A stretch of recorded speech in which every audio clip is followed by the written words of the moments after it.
नव नव भक्ति संगीतक आनंद लेबक लेल हमर यूट्यूब चैनल मैथिली भक्ति संगीत के लाल बटन दबा के सब्सक्राइब करू आहे घंटी के निशान के जरूर दबाओ।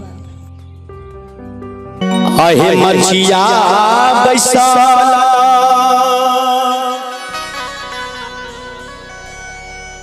रानी है सुनो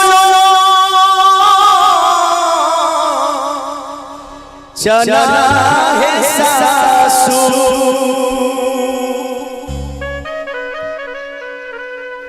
सासू से अरजिया कर नहीं ररिया सासू से अरजिया कर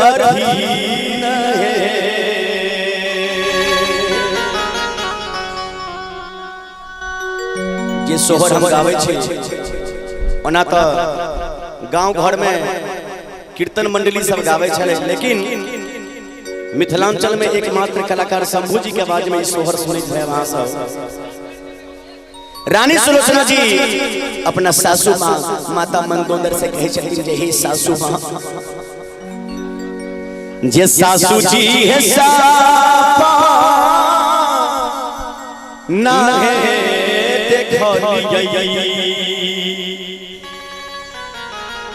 बड़ाया जगू तो से लंका लंका गढ़ डगा मग डोलही है सासू है सापा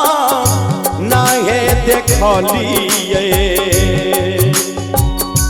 बड़ाया जगू तसे लंका लंका गढ़ डगा मग डोलही है।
माता मंदोदर जी कहे छथिन जे कन्या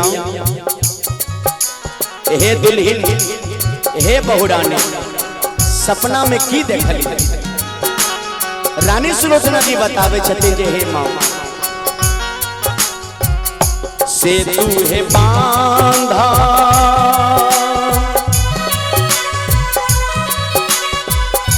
बांधा तके घलौ है सासू सैना सब पारा उतरई है सासू जी सैना सब पारा उतरई नहीं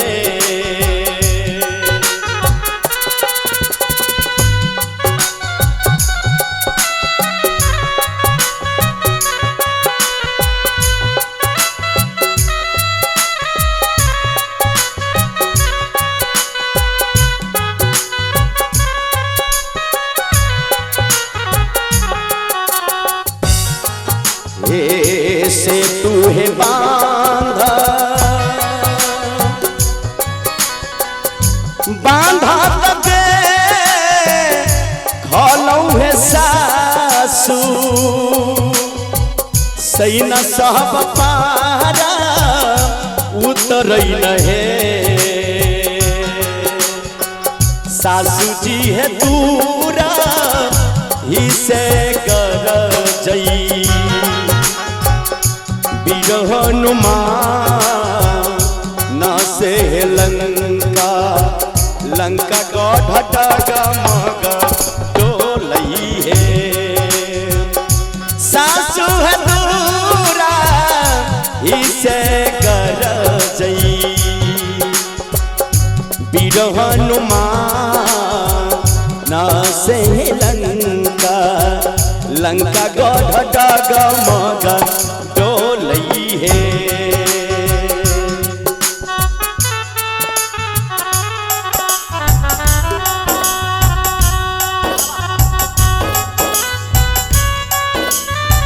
जय हो।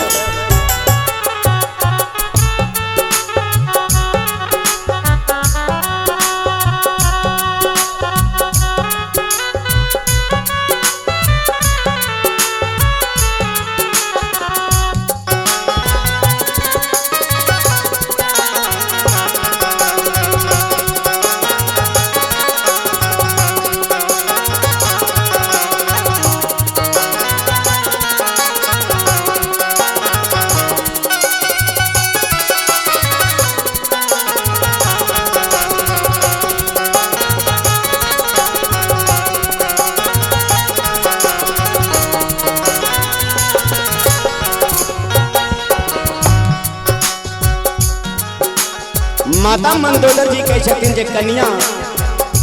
आगे बताबियो ना आगे की देखलिए। रानी सुलोचना कहे छथिन जे हे मां अब हमरा नहीं कह दे अब हम नहीं बाजो कल के बाबू बाजू। तो रानी सुलोचना जी के आंख 104 से बेजार आंसू जाई छै कहे छे हे मां होइते पराता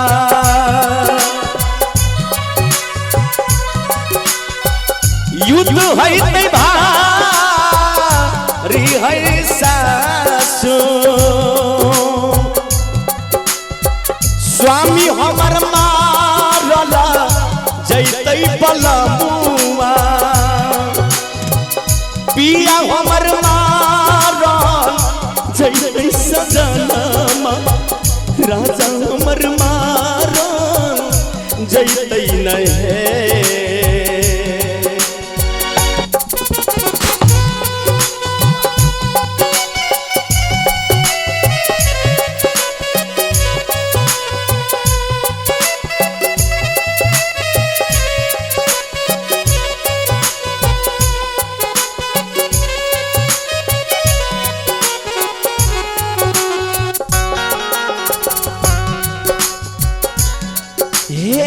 सासु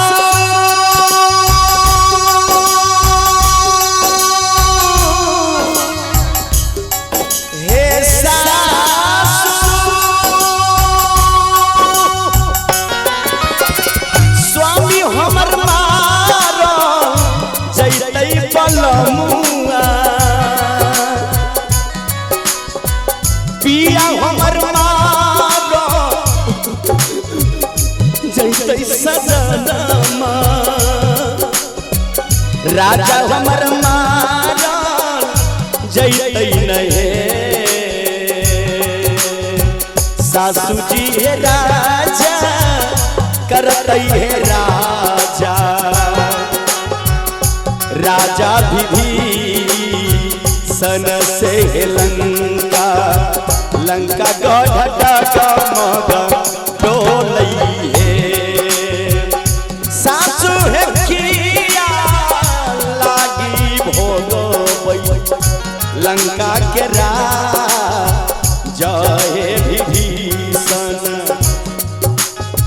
विभीषण राज करतई है।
तुलसीदास